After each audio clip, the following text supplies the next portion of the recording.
Emmanuel Macron s'empare de la crise ukrainienne après s'être entretenu à 2 reprises hier avec Vladimir Poutine. Le chef de l'État propose la tenue d'un sommet entre les parties concernées sur la crise ukrainienne. Accord du Kremlin et de la Maison-Blanche. Joe Biden met tout de même une condition à cette rencontre, que la Russie n'envahisse pas l'Ukraine. D'ici là, sur place, la situation est tendue. Kiev et Moscou se renvoient la balle. Reportage dans le Donbass, à l'est de l'Ukraine, Clémence Dibou. Au bout d'une longue route, voici le dernier village ukrainien avant la république séparatiste pro-russe de Lougansk. Impossible de passer, ce checkpoint au loin délimite les positions entre armées ukrainiennes et séparatistes. La ligne de front passe juste devant ces maisons. Les bombardements au loin le rappellent aux habitants. Et depuis la reprise des tensions, plusieurs d'entre elles ont subi des dégâts importants.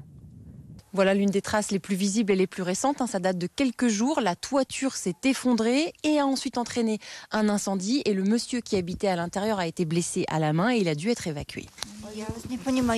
Oui, ce sont des bombardements qui ont fait ça. Heureusement, moi j'habite un peu plus loin, mais ce n'est vraiment plus sûr ici. Cette habitante sera la seule à accepter de nous parler. D'autres nous expliqueront avoir peur des représailles côté russe s'ils parlent à la caméra. Et à quelques mètres de la ligne de front, beaucoup d'habitations ont les vitres soufflées, comme ici. Celle-ci, elle est abandonnée. Celle-ci, elle a eu le toit arraché. On est juste à côté de la zone de front, mais il y a encore quelques maisons qui n'ont pas été abandonnées. Les habitants sont toujours ici.